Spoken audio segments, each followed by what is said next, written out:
Welcome back to another Dinks in Disney podcast. I'm your host, Jake Mays, and we're doing another, how to eat what you want when you go to Disney, sort of podcast. I don't know that I'm married to that name either. I just it was the first one that came up. But Andi is our guest today. She's another Disney adult from our Magical Transformations Fitness group, which is like the little logos and the little LED lights we got up here. One day I'm going to get a battery to dim these LED lights because they are so bright. I don't know that you can even tell what they are, but that is essentially what they are back behind me. But Andi, tell everybody where you're from, how often you go to Disney, what your goal is, stuff like that. All right. My name's Andi. I am from the Boston area, just outside of Boston. And I am a certified Disney freak.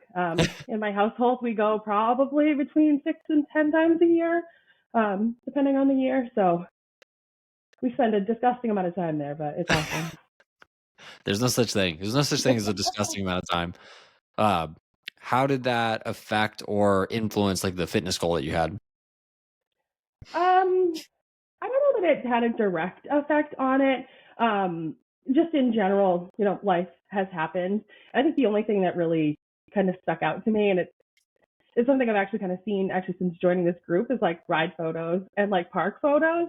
That's the one time in my life that I'm in pictures regularly. And that was kind of what kind of hit it for me when I first started my like weight loss journey, was just kind of as life had progressed, I hadn't really realized how much weight I gained and kind of how much I'd lost my fitness. But otherwise, I feel like the two things kind of are both constants in my life at this point, but not necessarily related. Okay.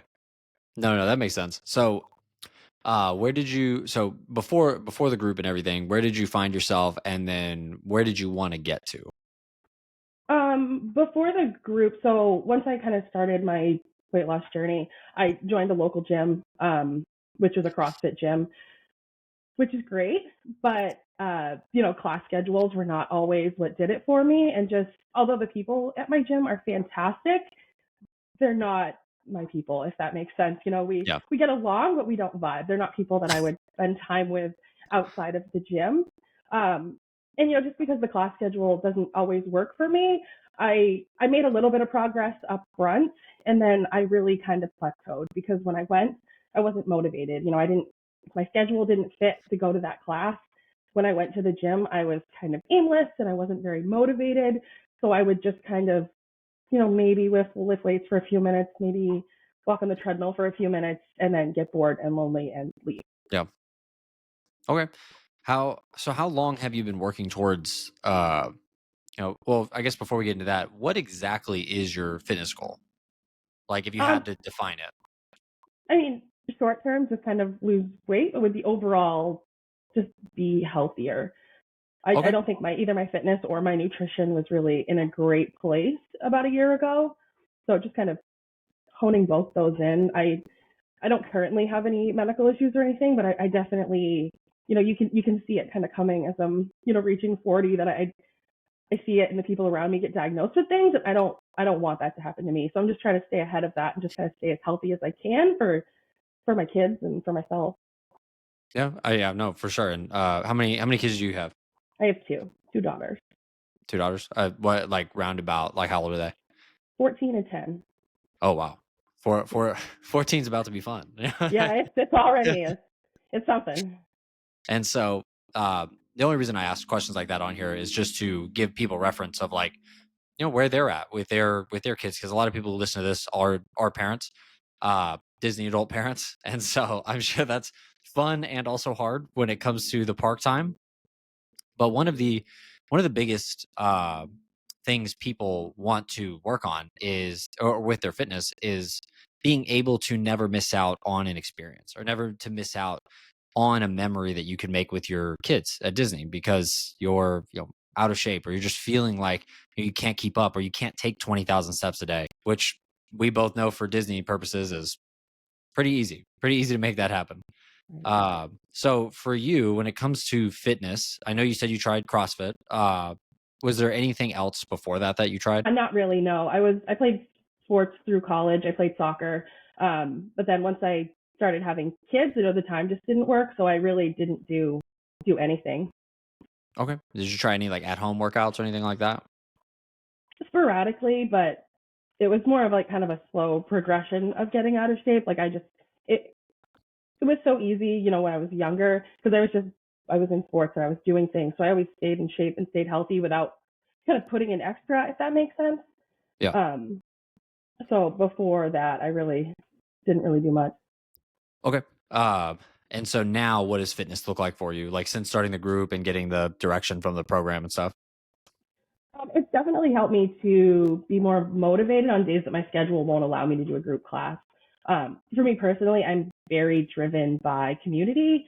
So, it kind of gives me a drive. Not only do you have kind of the accountability of the group of saying, hey, yes, I did do this today, but it's also motivating to know that other people are doing the same thing you're doing, even if we're not necessarily together. Yeah. Yeah, for sure. And it doesn't hurt that they're like named something Disney, like like a Disney Right. character or Oh, Disney theme absolutely. of some kind. Yep. Um, okay, so what is something that you either want to improve on like going forward with your fitness, or is it or are you looking for some direction to like maybe take the next step for like an improvement? I think I'd definitely be going towards the next step.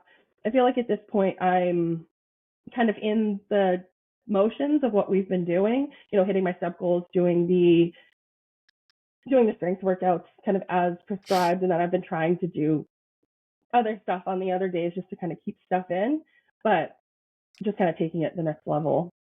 Okay. Yeah, so one of the easiest things we can do to like take fitness to the next level for for most people is being sure that we're actually taking advantage of like the tempos you can use when you're strength training, for instance. Mm-hmm.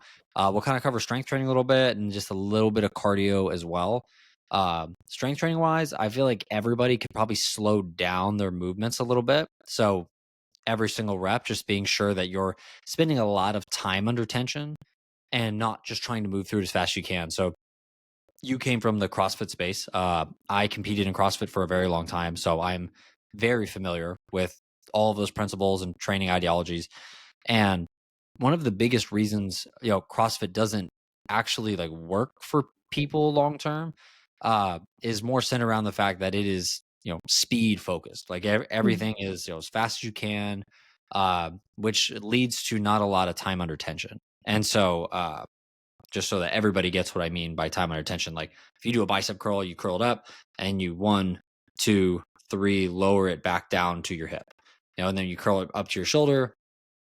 1, 2, 3, 4, 3 to 5 seconds. I mean, like 5 seconds is really long, but 3 seconds is a really good tempo for lowering a weight of some kind. And so, especially when you go to like a commercial gym that has cable machines, those tempos get easier to perform because there's not as much of a control aspect to it. When you use dumbbells and barbells like free weights, it gets a little harder to control it just because it's not locked into a fixed range of motion. Have you ever played with tempos or anything? A little bit, but not much. Okay. Yeah, I mean, like I said, for CrossFit, that's not super surprising. I went Yeah. to a CrossFit gym that had a focus on some tempo work. It was just a really good programming coach, so that was mostly why. But most CrossFit gyms, yeah, they're not going to focus on stuff like that. So um, that's, I mean, next level wise, like something super easy we can implement for you, fitness, like on the fitness side in particular. That's going to be the number one thing, like for sure. From there, it's just going to be about actually like pushing the weights to the point that it's challenging enough to make the muscle grow. Mm-hmm. I did a podcast episode or Instagram. I don't know. I do a lot of stuff. So maybe it was an Instagram post. I can't remember. But it was basically centered around the fact that, a lot of times we'll see people at gyms who go really consistently and they're like, hey, I'm doing the consistency thing you were talking about, but I'm still not seeing progress or results from this. And then we come to find out that, across 4 to 6 sets or whatever they're doing, the weight didn't actually get challenging until set 5 or set 4, and so you Mm-hmm. didn't actually get 4 to 6 sets of like purposeful strength training. You got maybe like 1 or 2. And so you want to be sure that you take your warm up sets or whatever you need to do, but not to start counting your working sets until you warm up to the point where the weight is challenging. And so you can focus on the tempos, you can make sure you get to a challenging weight before you actually start counting those sets. Uh, but that's how we're actually going to make more progress per unit of time in the gym instead of going in and doing it as fast as we can and just getting the sets done however they end up happening. Do you feel like that's something you could apply to like what you're currently doing? Yeah, absolutely. Because I do kind of feel like I always end up doing an extra set anyway, just because the first one is, especially if I'm on a machine by myself, the first one is just kind of empty machine to gauge it, and it almost Mhm. kind of feels like a waste. So Yeah, and a lot of times, like I don't like. I mean, I don't necessarily love the word waste, but like yeah, it's like I don't want to call it a waste because like it's not work. It's not yeah, work. yeah, yeah. Like I'm just glad people are in there. I'm glad you're in there. I'm glad you're taking that step to be healthier. But it's kind of like the steps thing, right? So, for instance, for me, like if I wanted to get fitter, like in terms of like maybe my mile run, or if I wanted to cycle faster, if I was going from completely sedentary and overweight, yes, doing 10,000 steps per day will cardiovascularly make you healthier. Like your breathing will be better, you'll lose some weight. That's great. At my current fitness level, where I'm at now, competing CrossFit for years and like lifting weights for 20 years and all that stuff, you know, 10,000 steps per day probably isn't going to make me any leaner. It's probably not going to make me any stronger or cardiovascular any better. Mm. Uh, it's certainly not going to hurt. But that's where you were kind of saying before with like the leveling up. Like after a certain amount of time doing stuff, we do need to kind of find that next step, that next phase to like how do we make this a little bit more difficult, um, and reach that next point of progress. And so, do you feel like that's kind of the next step for you from where you're at? Yeah, yeah. Okay. Fitness wise, any follow up questions to that, or any other principles you had questions about? Nope, that makes sense. Okay. So, we can cover nutrition next, which Yep. is everyone's favorite. And so, when it comes to nutrition, what's your biggest struggle with that? Tracking it regularly. It's in the morning. It's great. You know, you wake up every morning with like the today I'm gonna track everything, but then life always gets in the way, and I feel like at the end of the day I'm kind of backtracking. Like, did I have that apple with peanut butter today, or was that yesterday? Like Yeah, right. I don't remember by the end of the day. So that's a huge struggle. Yeah. I'll kind of give you a little bit of the same advice. I gave somebody advice based on, like say somebody makes a casserole, right? And so, like in the casserole, there's like 10 different things. And you don't really know how much of each thing is in the casserole, right? I mean, like that's what a casserole is. There's just tons of stuff in there. So, what I tend to do when I get something like that, or if I forget, or I can't remember if I had something earlier in the day, I'll just go ahead and bank 100 calories, 150 calories for my total. And then I just won't really sweat it from there. And I mean, I'm sure some coaches would fight me on that, which is fine. Like they're entitled to that opinion. I feel like for most people, like yourself, you're a busy mom, like you got things going on. It's probably pretty silly to I like really harp on very, very small nuanced things when in reality, we've got to take those big levers first. Kind of like we were saying with the fitness side, like those tempos and adjusting to those heavier weights and working sets, like those are really big levers that have nothing to do with you doing a B stance, lateral side step up, which is like a very, very specific movement that on Instagram you would see as like a pretty like something somebody would recommend that you do if you want to quote like grow your glutes, or something weird like that. So Mm-hmm. nutrition wise, I don't know that I'd be as worried about that in particular. I think having paying more attention to like the big levers for nutrition is going to be more beneficial for you and then like any busy mom out there. Do you tend to eat out a lot, like moving around so much? Not when we're home. No. Okay. So is it really just the snacks and stuff then when you're out and about? Well, it's not. I don't even know that I'm out and about. So like I work in finance, so just my days are busy. So Oh, I I just I don't want to call it mindless because it's I always like try to like think about it, but it just throughout my day I'm just I don't have time to stop necessarily. So like I might have time to stop and have my snack, but I don't necessarily have time to like I don't think about it in the moment of like, oh, I should track that. I should put that in here. I should, how many like even just a mental note of like what I had. It's just kind of in the moment, like, oh, I'm hungry, I'm gonna eat this thing. And in the moment I try to, make a mindful decision. But by the end of the day, when I finally have a chance to stop and slow down and look back on the day, I don't remember. Like Okay. So there's probably a couple strategies for that could be, I would say, potentially helpful, especially for you. Like a very specific piece of advice for that would be to just like keep a notepad with you or keep a notepad around your house.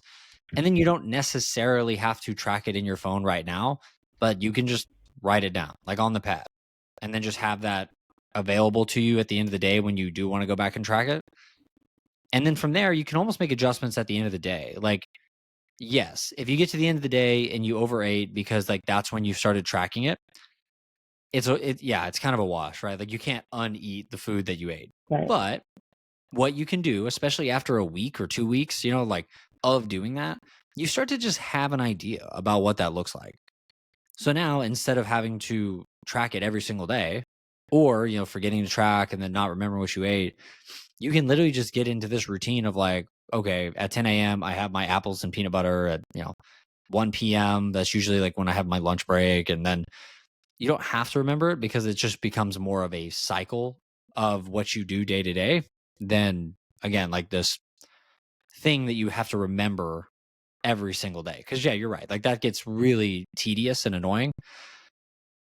When in reality, like we just need to be sure that we're taking care of those big needle movers, which is, total calories, total protein, and then just kind of writing stuff down. Doesn't have to be in the moment. You don't have to do it all before your day gets going because I know for a lot of parents that once the day gets going, it's going. Like Yeah.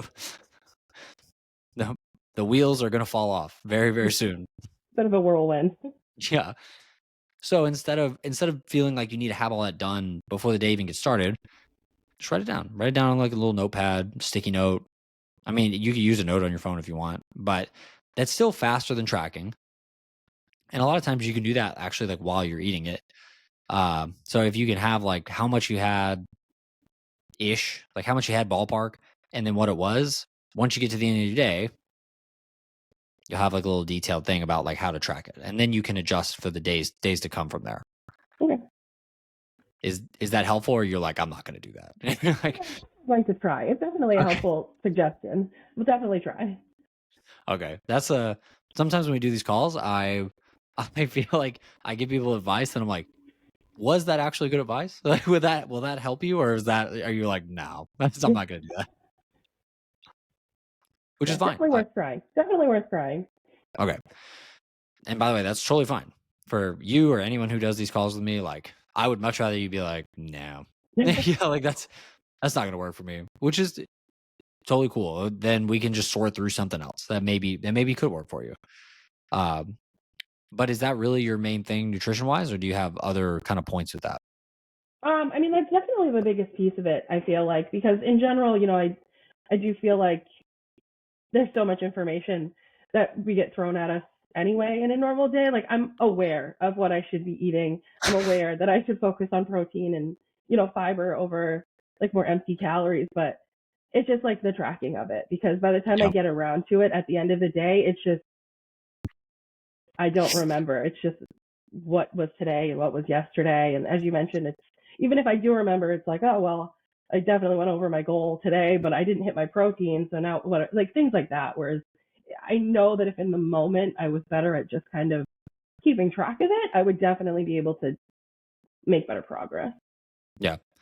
And for people beginning on that journey, uh, I think it's totally okay not to track. Like, I mean, yes, if you track and you know how much you're eating, yes, obviously, you're going to see better results faster because we're controlling the variable, right? But even if you just focus on protein and fiber at first, and you don't really track the calories or how much you're getting of each one, that in itself is a good step forward. And so it feels like you've kind of already been doing that. So Yeah, that was like a big first kind of step for me was kind of changing what I was eating, and that was definitely helpful at the beginning. That definitely helped me lose my first like 15, 20 pounds, just being mindful of what I was eating as Yep. opposed to how much. But like I mentioned, I really kind of plateaued. So I feel like I've got to kind of hone in on some of the more finer details to keep moving. And I kind of want to harp on that point a little bit just Yeah. because of the word plateau, right? And so, Mhm. we've coached like 1,000 people at this point. I mean, we've coached a lot of people. And so we have a good amount of data to understand what weight loss and fat loss kind of looks like across different groups of people. And it's actually crazy to me to see how people lose weight and how people lose body fat because it's so different across the board for so many people. So sometimes people feel like they're plateauing and the scale may actually be plateaued, right? Like it may not be moving, but they're losing like a ton of body fat and their pant sizes are going down and they look better in their clothes and they feel better and they have more energy and all this stuff. So and then we have other people that will lose weight in like batches. It's so weird. They won't lose any weight for like a month or two. And then all of a sudden they'll drop 10 pounds, 15 pounds, 20 pounds. And then they won't lose any weight again for like 3 or 4 months. And then they'll drop 5 more pounds, 10 more pounds. So even just like plateauing as a whole, I just wanted to harp on that real quick, just because for you or for anybody else, I mean, maybe you're plateaued or maybe you're just in one of those like weird phases and we just need to stay the course and keep pushing forward. So, especially for the fitness and nutrition stuff, you could probably pick one of those changes. Earlier when we were talking about the fitness with the tempos, working sets, all those, if you just change that, like, you could start to see some movement again or some progress if it is a true plateau and you do need to start making a change. um So sometimes too, we don't even need to like go overboard and start attacking fitness and nutrition at the same time. Because again, like I told you that I tell everybody this when they first start is that, the fastest way to kill your goals is to make them really complex. The fastest way. Did you ever fall to the all or nothing mentality with everything? Um, no, but out of the gate, just because I was afraid of that, out of the gate, I was really mindful about not overdoing it. And the gym that I joined, you got like a free personal trainer for like a month kind of thing. Cool. So I did that like at the highest tier just to kind of make sure that at the beginning I had someone that was really kind of standing over me saying like, no, don't come here 7 days a week after not coming for 6 years. Like, so I was able to avoid that. Yeah. But I feel like it's super common for people to be like, more is better. Yeah. More,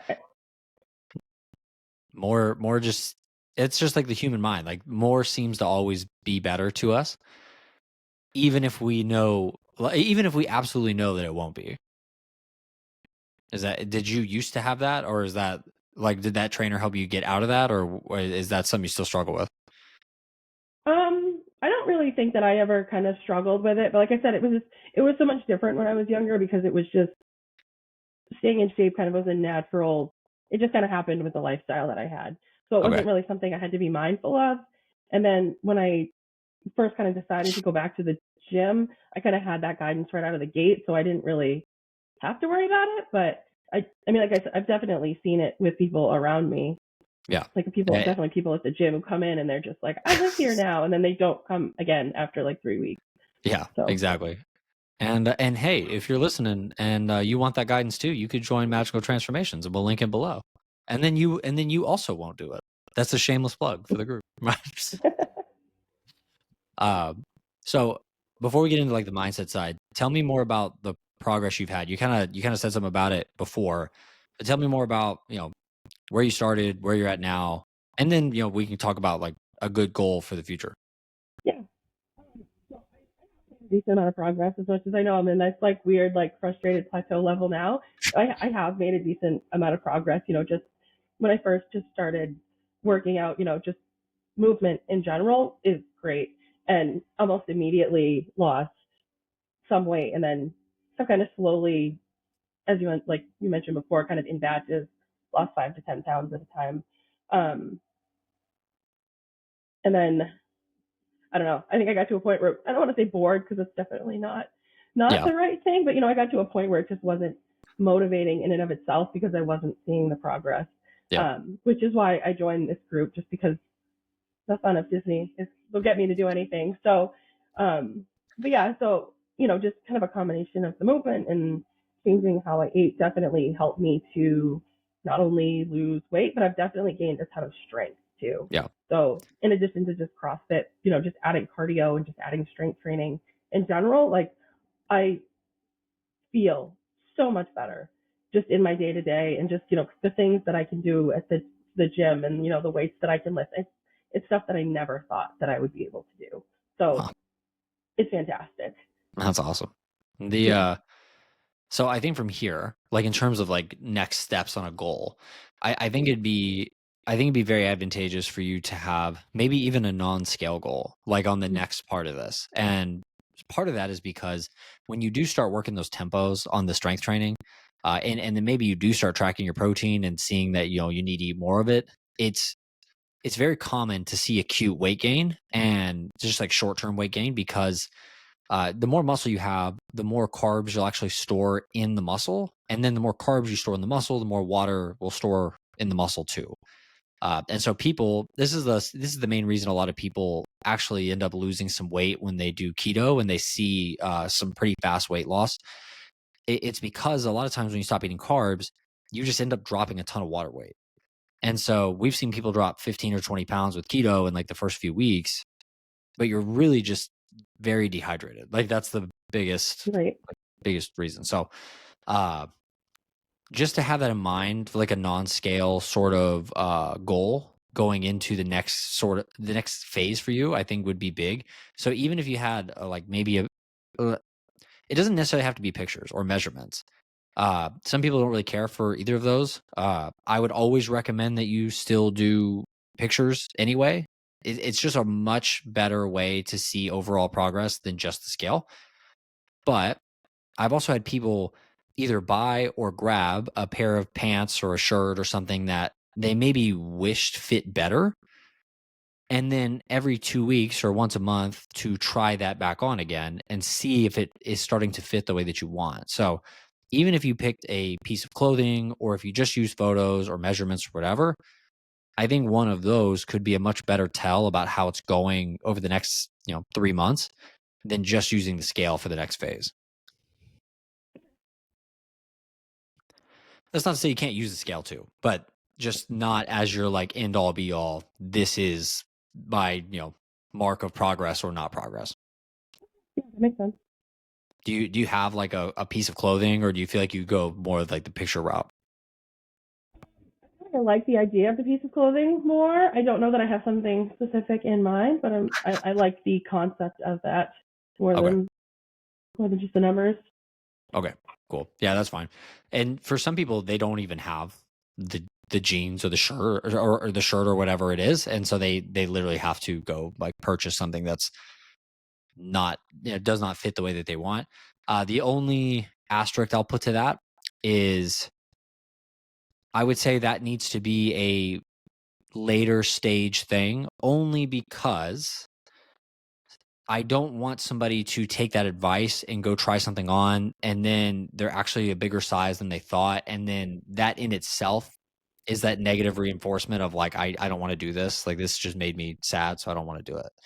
If you're already maybe seeing some progress, doing some pictures and some, your scale weight is either going down or staying relatively similar, but maybe your pants are fitting a little looser, this could be a fun thing to do. But if you don't have any metrics at all, I don't want that to be a discouraging thing that happens to you before you even start the journey. So just an asterisk, a little caveat to that. But do you have any more nutrition questions? I'm sorry, before I move on. I don't think so. Okay. So the last kind of part of these that I like to do is more centered around the mindset of weight loss and the mindset around like what you thought about it now then. And so did you have any I would say like limiting beliefs? I think that's a good one. Do you have any limiting beliefs around weight loss that you feel like you're conscious of? I think so.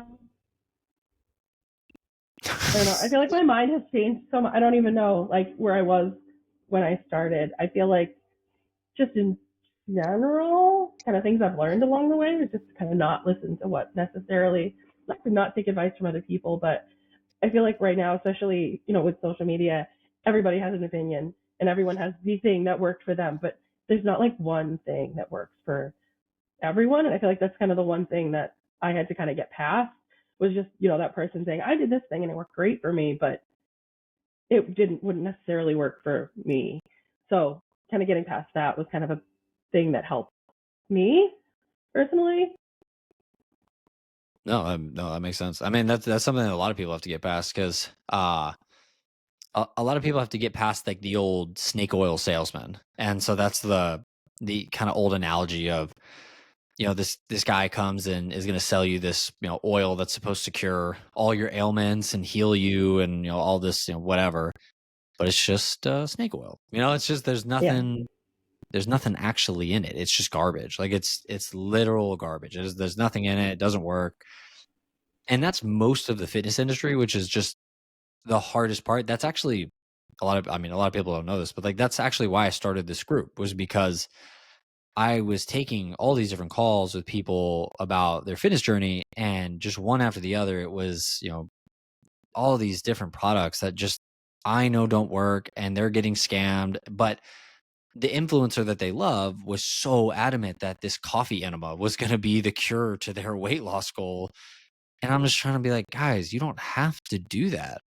But now I'm just this guy that's going against their favorite influencer or their favorite whatever for weight loss.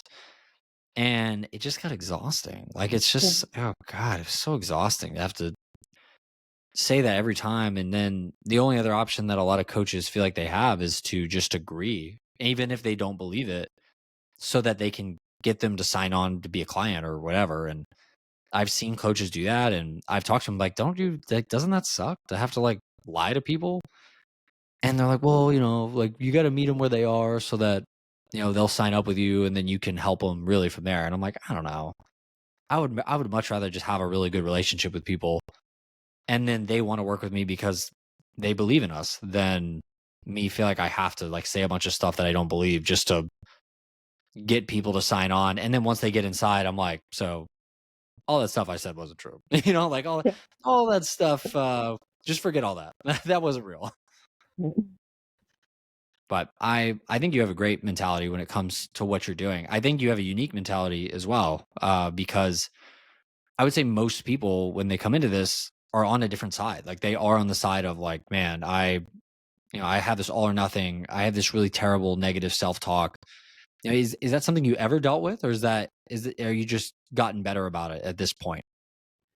Really, I just think I hadn't like realized where I had gotten. Like I don't feel like I had kind of years of like struggling that I was failing. I just my life happened and I just all of a sudden stopped and looked and was like, whoa, like I need to make a change. So yeah, I guess I was lucky in that, but I had the right people around me at the right time. So I was really fortunate to kind of skip a lot of that kind of issue. Yeah, no, I mean that's perfect. I mean, especially now with the community around you too. Like, I mean, that's the best thing you can do, is have like-minded people that want to see you win. It's always hard when you have friends at the gym that like are publicly rooting for you, but on the inside they're like, I hope she doesn't lose more weight than me. Like, Yeah. um, but yeah, I again, I think you have a really good mindset when it comes to this stuff, and not a lot of people have that at this point. I just feel like, when you felt like you needed a change, you just looked for the thing that was going to work, and that was it. Like, Yeah. it doesn't feel like you needed to jump ship a whole bunch of times and try 50 different things. I'm sure CrossFit would have been great in a long term sense, as long as you didn't get hurt, which we basically all do. But Yeah. as long as Yeah. you And I don't get still do hurt, it in, yeah, um, I still do it in moderation. Just it's more of like a piece of my puzzle at this point as opposed to the only thing I'm doing. yes, and I do the same thing. Like I have I don't want to say I have CrossFit equipment in my garage. Like, it's workout equipment that can Right. also be used to do CrossFit. But like I just limit the movements I do now. Like I just don't do a lot of like the Olympic lifting stuff, and I don't do a lot of the gymnastics just because it was really hard on my body. And now I do a whole lot of interval training with, sit ups and, the ski erg and biking and kettlebell swings. Like a whole lot of the easier stuff on my body. I still do a ton of CrossFit stuff, but that's more so because it's just interesting. It Yeah, just feels more interesting than like jogging for 45 minutes. That sucks. absolutely. And that's it's kind of why I still do it too, because like I said, I need the organization and I need people around me. So I just kind of monitor the workouts, like like because I also don't like the gymnastics stuff. I just don't have it in me. So those days, those days I'll do spin that day or I'll go for a run that day instead. But Yeah. it's more of like a piece of what it's just so I have a variety of stuff. Yeah. Not for sure. And so I think to recap this whole thing, I mean, fitness wise, I give that piece of advice quite a bit, just because it is usually the thing that a lot of people miss out on. Like, it is such an easy change to make because it doesn't change anything you're currently doing. It's just adjusting the tempo, being sure you're getting within that 2 to 3 reps of failure, and not wasting working sets on those warm up weights. On the nutrition side, again, having little like lifestyle hacks to be sure that you can get that food tracked at the end of the day, at least a couple days a week. It doesn't need to be every single day of your life, but even if you tracked it like 3 days a week or something, just to make sure that you're roundabout where you need to be, something even like that can be really helpful. Um, and then mindset wise, I don't even know if we had a point. I think you're just doing really well with it. I think we can just we can just leave it at that. Like, hey, mindset's looking good. Let's stick with that. But overall, the next goal, I think we should have one of those non-scale victory goals in mind. And if the scale goes down, great. But if Right. you drop 2 pant sizes, Even better. even better. Yeah. But thank you guys so much for listening to this. So we really appreciate it. We'll keep bringing you guys these. We do have a supplement sponsor, Legion. If you use code DisneyFit at checkout, you get a buy one get one 50% off your whole cart, and then 20% cash back if you use it anytime after that. And then if you're not in the group, join the group. Magical Transformations. Just that's Steamboat Willie. You can kind of make that out from this horribly bright neon sign. But we'll link it in the description below. So thank you for watching this on YouTube or podcasting, like wherever. And Andy, thank you so much for coming on. We appreciate it. Thank you for having me.